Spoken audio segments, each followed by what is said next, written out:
On s'est entraidé pour chercher des cahiers, pour chercher des réponses.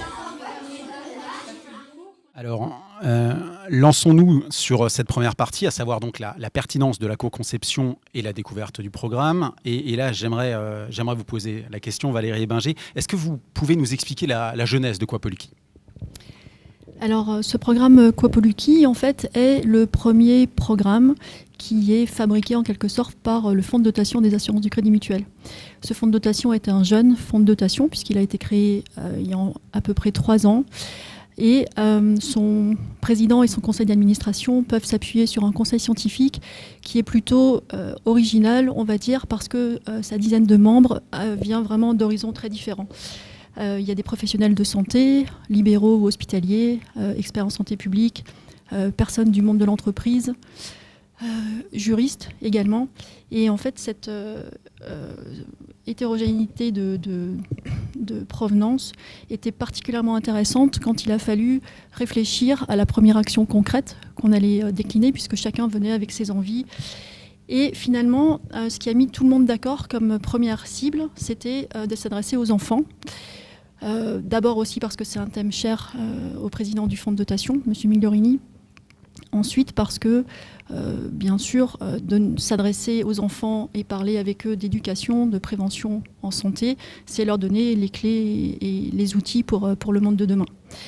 Donc une fois qu'on avait ciblé les enfants, on s'est dit, voilà, maintenant comment faire pour savoir ce qui les intéresse. On s'est rapproché de l'IFOP.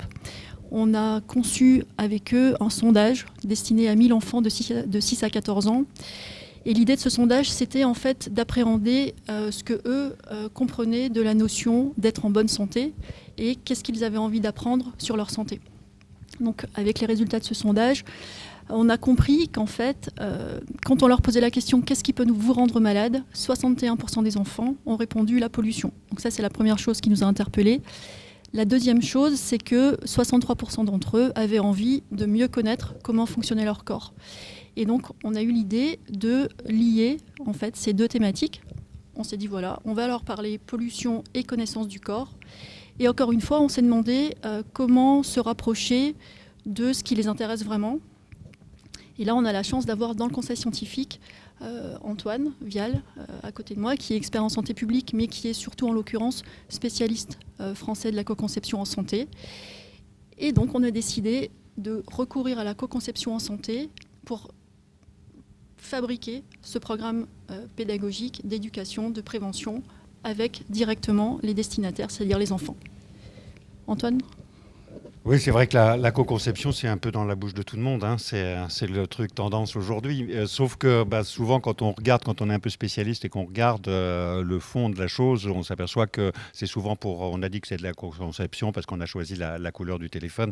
Mais on a été un petit peu plus loin, en fait. D'abord, je voudrais souligner que c'est une démarche en santé publique qui est totalement unique. C'est-à-dire qu'on a cherché dans la littérature internationale, on n'a pas trouvé d'autres exemples d'un programme de promotion de la santé qui soit co-construit de bout en bout avec ses destinataires. On a au Canada une expérience qui existe avec les familles, avec les enfants aussi, donc les parents, mais pas de cette façon-là, de façon vraiment, comme je vais l'expliquer maintenant peut-être, si vous me donnez le temps, de façon itérative, continue et d'un bout à l'autre du processus. Si j'ai le temps, je voudrais dire que, en fait, en santé publique, on a un problème. C'est que toutes nos campagnes, et ça, quel que soit le continent, on est à 5% globalement d'impact. Entre je sais qu'il ne faut pas fumer, je sais qu'il ne faut pas conduire vite, je sais qu'il ne faut pas faire ceci, et puis effectivement j'évite de le faire. On a donc 5% d'impact, c'est pas beaucoup. Quand on compare à l'impact pour les lessives et les voitures, on est loin. Et on aimerait, quand on est spécialiste de la santé publique, monter un petit peu le truc, sauf qu'on n'y arrive pas. Et donc l'idée là, c'est de se dire, est-ce que si on engage dès le début un travail avec les destinataires, est-ce qu'on va avoir plus d'impact ? Je ne le sais pas, mais en tout cas, le pari valait le coup d'être tenté. Et c'est ce qu'on a fait. Alors, on a suivi vraiment la méthode vraiment les fondamentaux, je dirais, de la co-création. C'est-à-dire que c'est d'abord de réunir les personnes qui sont concernées, donc là, en l'occurrence, les enfants, puis aussi leur écosystème éducatif, c'est-à-dire les enseignants, les animateurs et animatrices de centres culturels, des élus. Enfin, on a travaillé avec toutes ces personnes. Puis il fallait aussi quelqu'un qui puisse financer. Et là, c'est le fonds de dotation qui l'a fait. Et donc, c'est cet ensemble qui, qui partage finalement, on l'a vu avec le sondage, qui partage une problématique, la pollution, le fonctionnement du corps, et qui se dit, voilà, on va engager un programme. Donc ça, c'est la première condition, c'est on réunit les acteurs. La deuxième, c'est qu'effectivement, on se met d'accord sur quelle est la solution qu'on cherche, c'est quoi le problème. Donc là, en l'occurrence, c'est de répondre à cette question, pollution et fonctionnement du corps. À partir de là, on compose une équipe. Là, c'est peut-être l'originalité, même sûrement l'originalité, l'adaptation, je dirais, de la méthode de co-conception qu'on a faite. C'est-à-dire qu'on a demandé là à plusieurs designers, et puis à une personne spécialiste des sciences humaines, la sociologue, pour animer les réunions avec les enfants, avec les enseignants, les designers pour traduire ce qui sortait justement de ça, et puis aussi une journaliste scientifique, parce que on parle de science, et donc on ne peut pas dire n'importe quoi, et puis encore un auteur pour enfants, parce que on parle aux enfants et qu'on ne peut pas leur parler comme à des adultes. Donc on a composé cette équipe, et puis à partir de là, on a lancé un travail itératif. Je crois qu'on le voit maintenant à l'écran. En fait, on commence donc avec cette problématique. On travaille sur l'idéation, sur les représentations. On a travaillé avec les enfants, on va vous en parler plus tard, pour connaître un peu ces représentations. Et puis on travaille à nouveau en équipe. Il y a un premier prototype qui est fait, qu'on met en test. Et puis, on continue, on va apporter des améliorations, des ajustements. Et puis, on continue, on va à nouveau faire une mise en test. Et puis, jusqu'à, effectivement, on peut dérouler l'escargot jusqu'à recommencer un prototypage, mais amélioré, une mise en test, jusqu'à arriver à une solution qui est satisfaisante pour tous. Donc, c'est vraiment ce process-là qu'on a suivi, et qu'on a suivi d'un bout à l'autre, et qu'on va continuer à suivre. C'est-à-dire, c'est pas quand les programmes vont être finis, terminés et en distribution que le travail va s'arrêter. On en reparlera plus tard. Vous parliez tout à l'heure rapidement des financeurs. Je remonte juste une petite question qui nous a été posée. Une banque, des assurances sont derrière ce programme. Quel est à votre sens le véritable intérêt des financeurs ? On peut être tout simplement dans le bon sens. Un assureur santé, il a intérêt à ce qu'on soit tous en bonne santé. Alors bon, pardon mais, pour cette logique, mais sinon, ce que je peux dire, moi en tout cas, en tant que responsable du programme, c'est qu'il y a une indépendance totale qu'on a eue. Parce qu'en fait, ce qu'il faut voir, c'est que le fonctionnement passe par un conseil scientifique, comme l'a dit tout à l'heure Valérie Ebinger. Et c'est ce conseil scientifique qui décide de la thématique, qui a décidé de la démarche, qui a décidé des thèmes. Donc là, on voit bien qu'effectivement, il y a une étanchéité. Et puis après ça, l'équipe projet a pu travailler en totale indépendance. Donc non, vraiment là, de ce point de vue-là, pour avoir été confronté à d'autres situations, je peux vraiment dire au contraire qu'on ne peut que se féliciter de cet assemblage-là, parce qu'il y a eu vraiment une liberté de travailler, et donc un travail professionnel qui a pu être mené d'un bout à l'autre, et c'est tout à fait exemplaire. Alors, nous avons été rejoints à cette table par Barbara Leroux, qui est enseignante en classe de CM2 et qui va nous apporter son témoignage sur en quoi associer les destinataires permet une meilleure appropriation. Donc, bonjour tout d'abord. Avant de répondre à cette question, moi je voudrais juste rebondir sur ce que vous venez de dire. Donc, quand j'ai été contactée par Valérie en septembre 2019 pour tester ce projet, effectivement, il y avait ce fonds de dotation des ACM qui me contactait quand même aussi. Et j'étais un petit peu frileuse. En tout cas, j'étais sur mes gardes.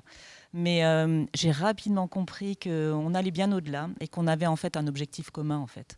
Donc, et je suis tout à fait d'accord, on a pu travailler librement et on a pu s'exprimer librement. Et donc, ça, c'est ce que moi, je retiens de ce programme. Donc après, pour vous parler de la co-conception, donc effectivement, moi j'ai été contactée au moment où on était en phase test, enfin où vous étiez en phase test, je ne faisais pas partie de ce projet au début. Donc l'idée, c'était que je teste avec ma classe. Donc je ne savais pas de quoi... Je savais qu'on allait parler de la santé et des emballages, de l'impact sur la santé, mais j'en savais pas plus. Et c'était très bien, c'était voulu. Mes élèves ne savaient pas qu'ils allaient servir de classe test. On voulait les garder les plus naturels possibles. Et donc voilà, on s'est lancé. Et petit à petit, en fait, moi j'ai immédiatement adhéré à ce projet et surtout à la démarche.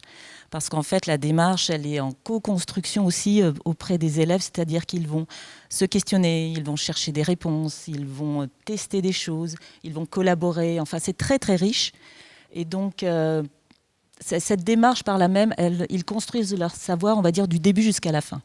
Et ce qui me plaît aussi dans ce programme, c'est que pour eux, l'objectif, c'est après de communiquer. Et c'est ça, en fait.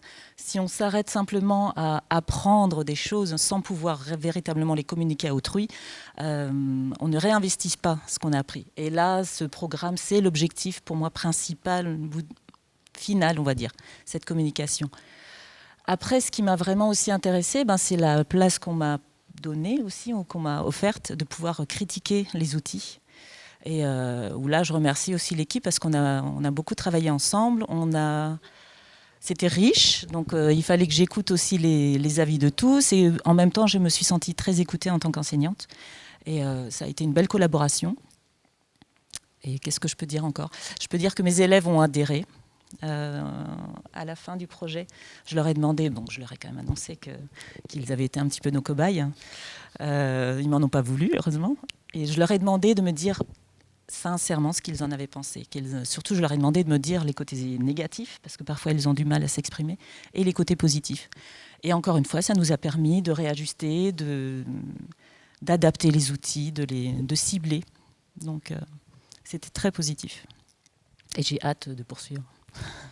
Méfiez-vous, si vous des propositions comme ça, on va les entendre, Barbara. Merci, Barbara.